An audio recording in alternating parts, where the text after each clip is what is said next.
Hey guys, this is Dino. If you're watching this video, that means you probably got my awesome shark tooth hunt bag.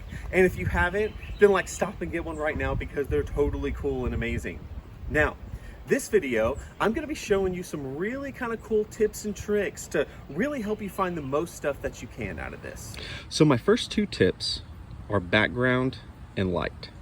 For background, this is a white plate that I got from my kitchen. This is an old one, don't really use them so much. Paper plates are absolutely wonderful. The white background is really big because most of the teeth are brown and black, so the white really kind of helps your eyes pick it up better. The second one is light. Light is huge. Sunlight is the best. For some reason, our eyes, I've noticed there's just a big difference between, being able to use sunlight and how quickly your eyes can pick stuff up as opposed to, light indoors. But if you are limited to indoors, just make sure, that you have a lot of light shining down on the fossils. Okay, so background and light are probably some of the most important ones, but almost just as important are two others. The first one is limiting how much you put on your plate. All right, it's really hard to just be like, I want to find a bunch of shark teeth and stuff and I'm just going to throw everything on there. Take your time. All right, because if you get too much, you're going to miss stuff. So like right here is a perfect, that right there is a perfect amount, right? You want to, so what I do is I typically will kind of put everything on one side and then I'll literally move everything to the other side.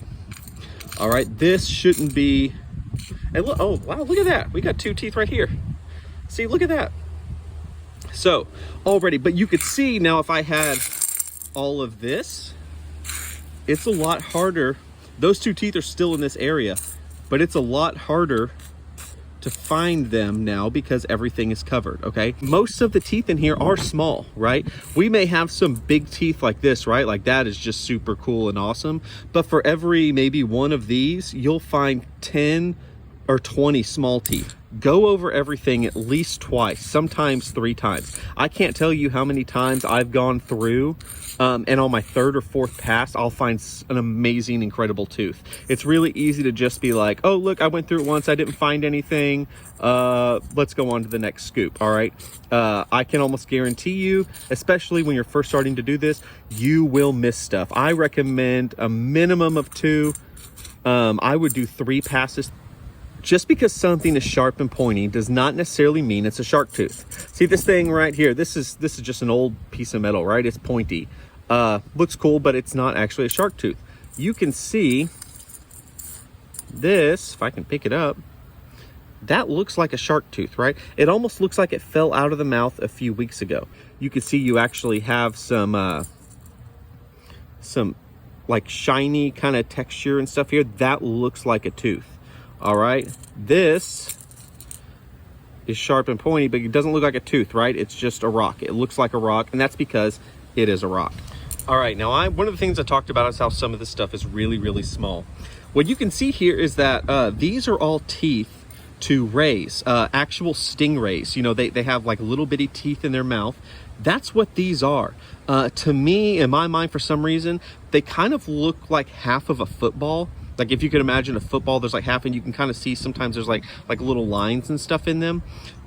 These things are super duper tiny, but you will find them in this stuff. I guarantee you most of you will probably have at least one of them in your bag. So like I said, to kind of give you an idea, I mean, this is my finger, right? Some of these things are tiny, all right? But look for the small stuff because there is going to be a lot more small stuff than there is big stuff.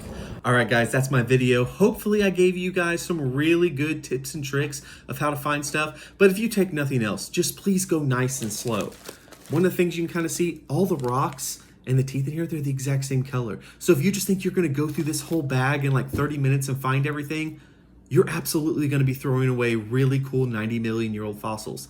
A bag this size should take you at least 4 hours to complete if you're doing it right and going through everything. Even longer, if you're really being careful and going through everything twice, this could take you 8 hours.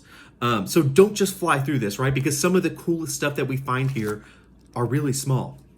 I'm going to be posting up some pictures to kind of help you identify some of the stuff that you find, some of the more common stuff. But let's say you want to identify everything. I cannot recommend this book enough. This is The Fossil Sharks and Rays from the Cretaceous of Texas. This is written by a friend of mine, Roger Farish. I don't get a cent or penny from this book.